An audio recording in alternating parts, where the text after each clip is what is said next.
Before that time. It's the physics behind, for example, another reactions, question people reaction to the actual change in mass. under the ultimate question about During the the course of 7 years, ethics the and book logic. was put together. The philosophy or life stance of secular humanism embraces human reason, ethics, and philosophical naturalism, while specifically rejecting religious dogma as a basis of morality. Tonight, on the Scholar's Chair, a discussion concerning the philosophy of secular humanism with educator and author Dr. Chris C. Bell, Jr. At Focus, can we live a moral life without religious dogma? Your answer right here in the Scholar's Chair. Let the conditions of inequality that we suffered under, when we are the oppressor, the dominant class, let's not impose that injustice on the others. Anybody think that you could have a just system without giving women their rights? Everyone has an opinion, and we sit around the marketplace and talk about opinion, but what is truth? With the shareholder, their goal is similar to the business, to maximize profit. That belief becomes a context for a development of knowledge. Say physics is the DNA of technology because the rules for how you build new technology starts in physics. Because Quran challenges the people. It's not only the people of the book, it challenges Muslims. We say secular, they hear godless. Right. What was intended? Watch the Scholar's Chair every Monday night. And here is your host, Scholar's Chair, Dr. Bell. Thank you. Good to see you again. Thank you, Khalil. Tell me, Dr. Bell, I know we're here to talk about secular humanism. Tell me about your background. What is your PhD in? Well, it's called a doctorate of education, and my forte was organizational development, which means you find out or learn how people interact with each other to take care of a task, get a task done, the least amount of strain and the maximum amount of efficiency. This is excellent. Tell me, what is your interest with secular humanism? Tell us your personal definition. Well, you have two words, secular and humanism. Secular generally means of this world, as opposed to being spiritual, all right? The other people will say non-spiritual, non-religious, but I like to use the expression of this world. Humanism has to do with that stand or philosophy that deals with human beings, their welfare, their adjustment, their interactions for the good, supposedly leading to the good life. A moral code, a system of ethics and interchange of ideas. This is humanism. It is so branched out that we don't want to think about religion in this being a part of it. That men can work together without this organized religion. Men can establish, in fact, that is what happened, establish their own moral codes. They don't need a supernatural entity to tell them what's good, bad, right, wrong. The normal expression of living, working together, survival, requires a man to use rules, to develop rules for his own survival. And this is where your ethics come in. If you bring a God concept in it, it's only to get control of something. But men can establish for them who's going to be the hunter, who's going to be the farmer, who's going to be the gatherer of fruit. They can do this. What is the cost of this? What's the cost of that? How much do you pay? You leave my woman alone, I leave your woman alone. Men can establish these rules. Instead of a religious dogma God. Interesting. I think that a lot of people do not appreciate the value of secular thought or secular humanistic thought, and that's one of the reasons I wanted to invite you here, is because I think at its core there's a philosophy based on reason, and I think that can always be beneficial. In this secular point of view, are human beings capable of living an ethical, moral life without religion or God? Without religion, yes, definitely. In fact, it's done every day. It's been done from the start of time. Oh, no one had a dogma to live by. Bit by bit, we got sophisticated, and we said we'll sort of codify our behavior and say that some God gave it to us. Yeah. But no, men of common sense and reasoning. The word reasoning is that to survive, you and I have to cooperate. And cooperation means giving and taking, deciding for each other how we would do this without the fear that I am going to hurt myself. All right? So morals and ethics is a normal creation of humanity. Interesting. Now, why is it relevant to be anti-theist, you think? Because once you, as person A, starts dealing with person B under the guise of having the authority of a supreme being, you're then subordinating me. All right? If you claim that God said this, and I am beholden to respect your God, you can dominate me. Humanism doesn't accept the domination or the subordination.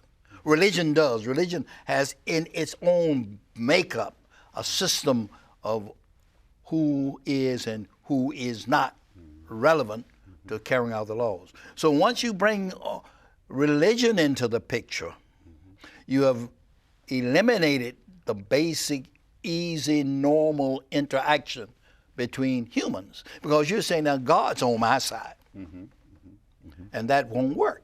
Tell me, how would a secular humanist value a human being?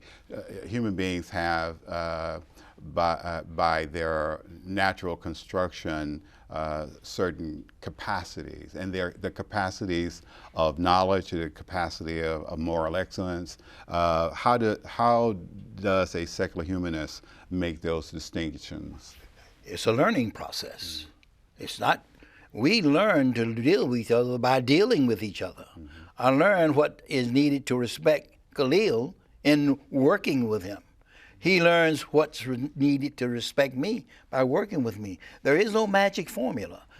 Individuals or the human being and his societies are all progressing to learn how to better deal with each other at the secular level.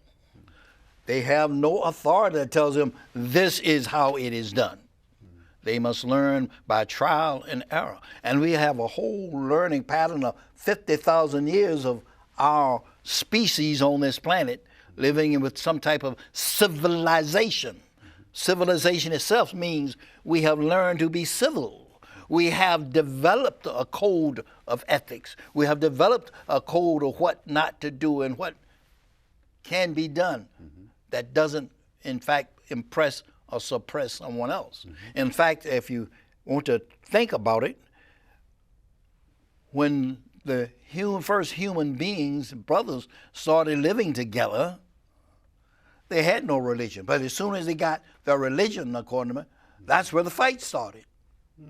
All right? And it's interesting because I think that a lot of theists would offer an alternative view, which would mean things like the power of political power as well as economics would be the dividing factor among human beings.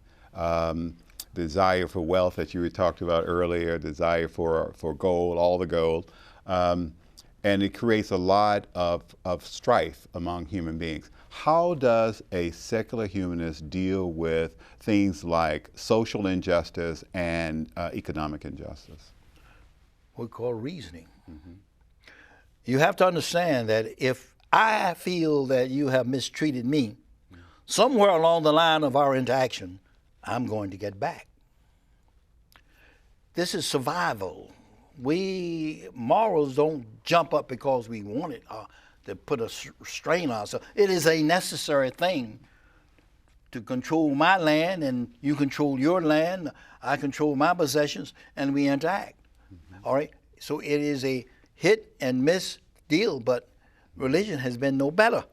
Yes. Now it says here that as an essential part of secular humanism, is a continually adopting search for truth, primarily through science and philosophy. Is this true? Something you agree with? That is true. I agree with Please that. explain. Let me explain. Yeah. If I had a dogma that told me A, B, C, and D, I wouldn't have to look anywhere else. I wouldn't go anywhere else. I would be held in check by A, B, C, and D. Humanism says, hey, there is no God-given dogma A, B, C, or D. Search for the truth. It's out there. Now, you might not find it, or when I find it, it might not look to me as it looks to you. But you have the right to look and not just be locked in by what somebody else says this is how it is. Yes. So it is a freedom to search. And this is what many people do not appreciate.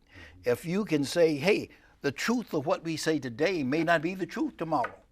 And if I can find that truth tomorrow and try to tell you today, and the law says A, B, C, it's not that way, I'm lost. Well, isn't that what the theists say, that truth is eternal and that we are constantly pursuing it? Hey, truth may be eternal, but do we always reach it at our summaries along the way? No, sir. All right. Yes. In other words, once upon a time it rained, and we said God made it rain, or we say the rain God made it rain. The next time we say then God made it rain. Then we discover the water cycle, and we say, well, that's nature. And all the time we're seeking the truth that cannot get below that. Yeah, God made it rain. The gods made it rain. But in reality, there was a water cycle too. So truth can vary at certain times of development and the ability to discern of the human being. Interesting. The phrase that comes to mind that you have talked about a lot in our short, brief discussion is science and philosophy. Do you agree that science nor philosophy are complete systems of knowledge supporting all aspects of human experience? I mean, can we depend on the scientific method or philosophy to address all of human needs? No, man is limited in what he can learn, what he can know. In our learning, and what we learn increases all the time. We don't have all the information yet. There are a lot of things I don't know just sitting at this table about the realities in this room. So I'm saying, but if I can continue to search for it, then I am moved to do so. But if I'm told, look no more, search no more, right, I have a problem. I'll never change what you call the truth. And once upon a time, the truth was the world was flat. And anything different from that, or anybody say anything different from that, will die. All right? That was the truth. And it's interesting, though, as you make this particular example, it just rings to my mind, is that this was the knowledge source of Aristotle, who was not a theist, right? Aristotle was, I guess, at best a naturalist, a basic philosopher, and it took a theist some years later, not Galileo, but the guy in front of him, Copernicus, and first, and then Newton, who came later, who actually talked about this unified universe that was the solar system as we know it today. But the driving force was that God created a unified universe. So it was a theistic, inspired investigation to try to see the world as it is. I just want to bring that point to our interest because much of the modern science that we receive today is created by theists. Maybe that's your point, though, that science is a way of knowing the world. Science is a way of really knowing the world. And those who are really scientists and see the interactions of atoms all the way to the planets and see the interaction of them and the development of the human being within that type of space has to acknowledge that we don't know much of anything. And that they got to keep searching. Yes, yes. So the posture is being a constant search. A constant search. For truth. And is this primarily driven, that you think, a materialistic model, or is it? There are, put it this way, at the base of capitalism is materialism. But there is a genuine ethical revival, self-revival in knowing yourself, in reaching out beyond what was given you to read. One author said that most of us, our education is what other people have given us. But the man who's truly educated, who educates himself, how you educate yourself. So you can't stop learning, and necessarily what's in the papers don't fit you. You have to go beyond that. But somebody tell you can't go beyond it, then you're lost again.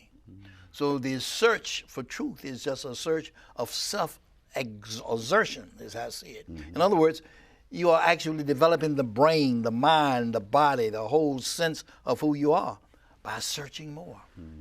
Interesting. Now, George, we had talked about earlier George Holyoake, who developed the idea of secularism back in 1877, and he coined the word secularism to describe a form of opinion, which it says here, which concerns itself only with questions, the issues of which can be tested by the experiences in this life. Do you concur with that definition? In general, but the idea of secularism has expanded since then, really expanded.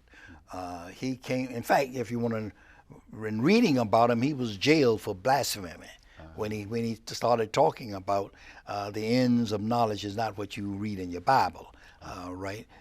But that's another thing on Holyoake. Yes, sir. The idea is that what is now referred to as this idea of out of the world, out in the world, and not with religion, this secularism has many types. Now they call it, there's one called religious secularism. There's another, different things. But the idea is don't get religion tied up in it, whatever you're doing. And the secularism that I speak of, the secular is the same thing. Let's get rid of religious dogma that keeps us from being brothers and sisters in spirit. Yes. All right? That's a dogma. Now, Holyoake, since his time, you've had my heroes in looking back have been Paul Kurtz, one, also Ingalls and Payne, Tom Paine. These fellows, unfortunately, were not received well by the general American public. These are American men. In fact, Paine wrote his Age of Reason, where he said Christianity could not stand reasoning, would not stand. Well, he died a pauper.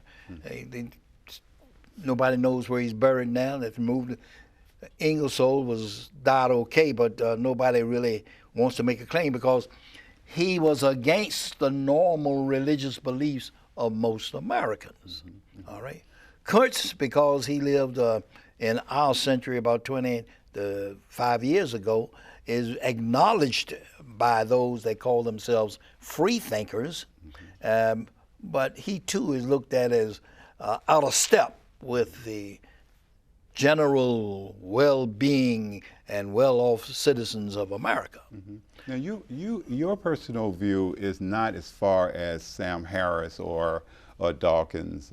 Well, I've listened to Dawkins. I've listened to Ham. They declare themselves I've listened to Chris Hitchens and all those fellows. Well, we differ on God. We agree that the literature, so-called sacred literature, has many faults in it that won't hold up to an investigation. We hold that. We differ on God. And God, for most people, and for me, is unknowable. God is a concept of what we see as our relationship to that which is sacred. And your relationship may be definitely different from mine. are just one or two steps away from mine. I think most of them say there is no God.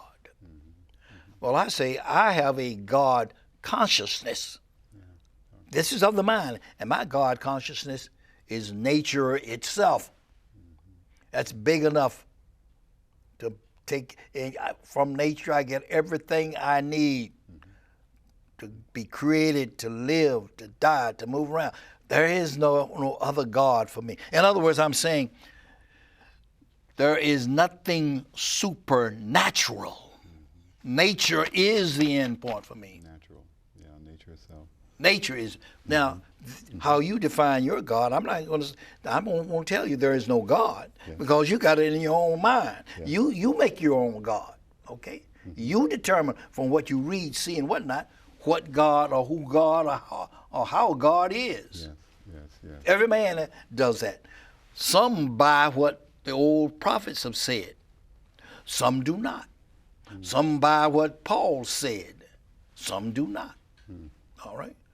But no, I don't say there is no God. There is, for me, a controlling dynamic in the universe that controls me that I don't even know or can appreciate, but I know I am not the end all. I know I did not make myself. Yes.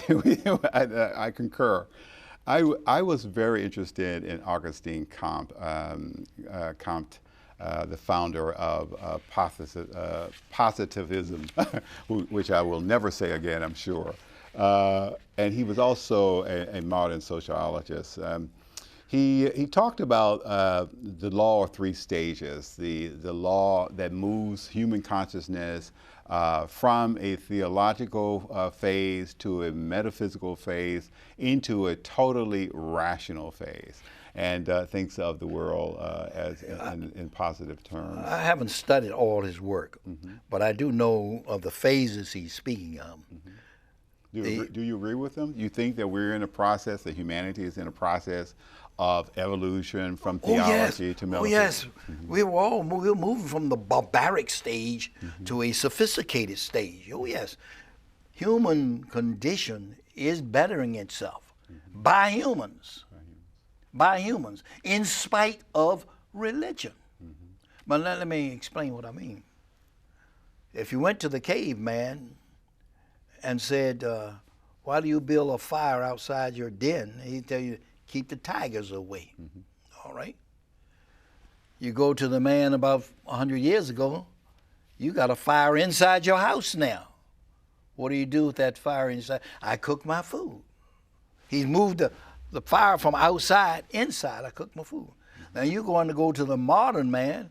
He's going to tell you, this little spark I got in my hand will do all I need to keep me warm and everything else. So man is constantly progressing. That was just an example of how we progress. We progress from the point that we walk and talk like babies, and then we learn more about the earth around us. And we start attributing things not to God, but to ourselves. And that is where the learning comes. Man has to change his thinking.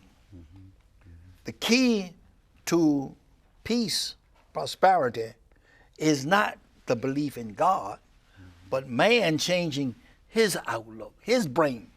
He has to see that working together is the only way we're going to survive. And until he recognizes that simple thing, all the religion in the world, all the pageantry in the world won't help us. It's interesting because I think that Felix Ater, he was director of the New York Society of Ethical Culture in 1877. They adopted some basic principles in that organization, the belief that morality is independent of theology. I think I would concur with that idea. But he lost his job because of that. I did not know that. No. Yes. Yeah. He had, Adler was a Jewish fellow, all right? And for his first sermon he preached was about the new Judea, where he expressed the idea, let's get away from these creeds and deal with deeds. let's get away from the stuff that keeps us from being with the rest of the people. Well, he didn't preach anymore there. They let it go. All right. What did he teach? I mean, was it in a Well, synagogue? they found. Or? Well, his dad was one of the rabbi, giving him the first chance, and the community got him a job teaching. All right, got him a job teaching, but he didn't preach anymore. Yes, I think there are definitely laws that govern morality. I agree with it, but I do believe that at least. The great rationalists of religion, like Thomas Aquinas and Moses Maimonides from the Jewish tradition and El Ghazali from the Islamic tradition, they were rationalists within the religious construct, which would say that theology still offers us a rational point of view. You agree with that? I don't that agree. The moral laws may exist independent of theology. Yes. But theology informs us that they do exist. Okay, theology does incorporate some moral law. We'll agree with you there. Okay. But you don't need theology to have that moral law. Okay. All right. And theology, I'm going to tell you this, Brother Khalil. If you can name 3 things that religion has corrected that it didn't cause in the first place, I will congratulate you. I don't know if necessarily religion as is embodied in the original documents, but certainly human interpretation of religion, I will give you, has caused a lot of havoc. I concur with that completely. I think that secular humanism can offer us a rational perspective, and I think that's worth a real discussion, because there is a very, very real difference with how we are to live in the world and why we live in the world. And I think that somewhere in between being rational about everything you do and say, and reading religious texts and following the prophetic example, there is a way to coexist. I think human beings do that. We'll always have religion now. We'll always have that. Yeah, some system of life. Some system of group religion, and as I see, some sense of a divine being somewhere. People, some person somewhere will have this deal in their concept of God. That trend is slowing down. I mean, we have information on that. What I'm saying and what I promote is this, that there are some religions that are inherently dangerous to black folk. That's where I am. I say when you accept as your Lord and Savior a humanoid, a black man who is white, as a son of God, you're hurting yourself. That's what turned me to look and search around, because that's what black folk were doing in the form of Jesus Christ. This was given to you by the Europeans, the Jesus Christ sealed through Paul. But we believe that. And one of my aims is to try to rescue black preachers. We have 30 seconds. Quick 10-second answer. What is a book you would recommend a person to read to know more about secular humanism? Oh, I would. Your book. Well, my book is just a little touch of it. I've been reading so many books. I got a whole list of books, but to learn more about it, you can go just check Google. Check Google. Check Google, because there's so many good new books coming up. We'll take that as your final answer. Tonight we've been talking to Dr. Christopher Bell Jr. concerning secular humanism. If you want to know and see more interviews, go to our blog at readoncommunication.com or our channel on YouTube. You may also see us on Facebook. Our email is scholarschair@gmail.com. I am Khalil Shadid. Good night.